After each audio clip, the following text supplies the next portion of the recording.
Okay, Jazzman's Blues fans. Now, if, I would say spoiler warning, but I mean, if you don't want to be, well, I mean, look, okay. Anyway, let's get to the point. Now, I didn't think about this originally. I did rewatch the film recently, and while I'm still not a fan of the ending or how things ended, because by you going back was just no, just why did you do that? But in any case, at the very end of the film, one of my things was there were a lot of unanswered questions, but Jonathan finding out about his lineage, that he's actually black.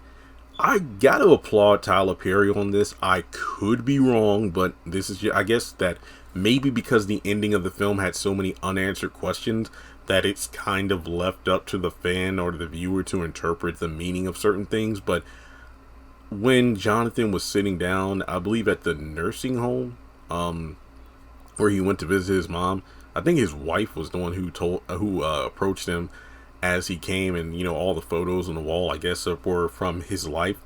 And like, where have you been? I'm sorry, I was delayed, because she did say your mother has been here for the past couple hours listening to that same old song. So maybe this was his home and his mom was visiting from the nursing home. I don't know, but the thing was, after he handed over the letters that never reached Leanne, and she broke down, he stepped outside to sit on the rocking chair on the porch, and we see him just bug-eyed because he just found out his lineage.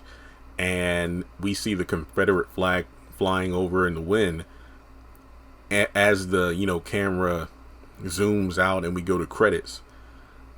And I wonder if the message is about the whole thing in regards to people who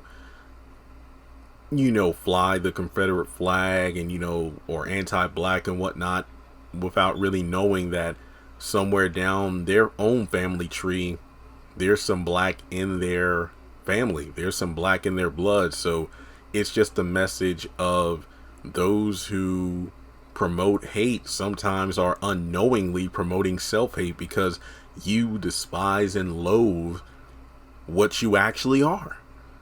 And I think towards the beginning of the film, when he was doing, like, he was on TV for his interview about running for mayor, and he mentioned not all white people are racist, come on now. And I believe he was speaking against his opponent, who was running for the candidacy of mayor in Hopewell. And he talks about how for generations my family has been in politics, running this county, and we have an outsider who wants to come in, who doesn't know our ways and wants to take from the good earning, hardworking tax-paying individuals, the white people, and give it to the lazy good-for-nothings. And he's only here because of affirmative action, and if I get elected to Congress, I'm going to make sure to get rid of it. Basically, when answering the question of what are you, people say you have racist Jim Crow views, and he's like, no, I don't. And Hattie Mae, when she cuts off the TV, goes, I'm sick of hearing from you, Mr. White Man, which I guess was definitely foreshadowing, because when we get to the end of the film, he is revealed to actually have black parents. So yeah, I guess it's just one of those things where I really think the symbolism was there. There were clues at the beginning of the film which make the ending really heavy, but it also just means that, wow, we were kind of robbed of what Jonathan was like after learning this news. Sure, he was shocked, but what was the next step? Like, did he win the campaign but then decide to change up his policies?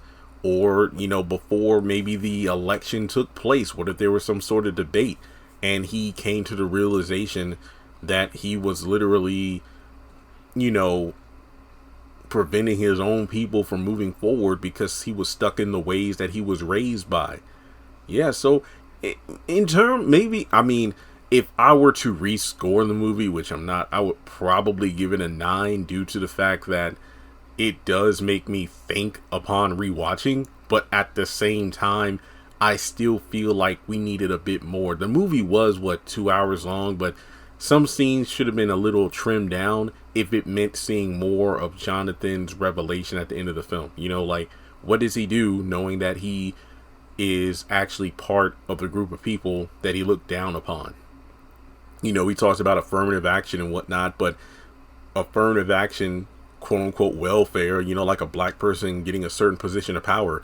What does it mean for you when your mom and your grandmother faked being a certain race in order to up their livelihood, and then you were put on a pedestal, you know, presented to the world as a white baby when you're really not? So, sheesh. Heavy stuff, man. Heavy stuff. But let me know if you feel the same way by commenting below. Like and subscribe. Follow me on social media. Links are in the description below. And I will catch you in the next one.